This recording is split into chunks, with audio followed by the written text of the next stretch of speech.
This is Doris Charest with a 1-minute book review. The Paint Effects Bible.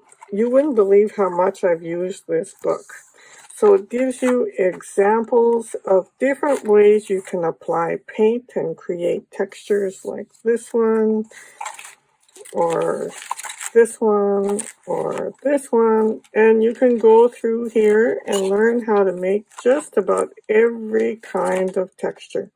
Gives you the tools you need, different ways to do it. There's actual visuals that help you. There's absolutely everything you can think of in here for faux finishes. Now, this is meant for walls, but I've used it in creating textures for some of my paintings.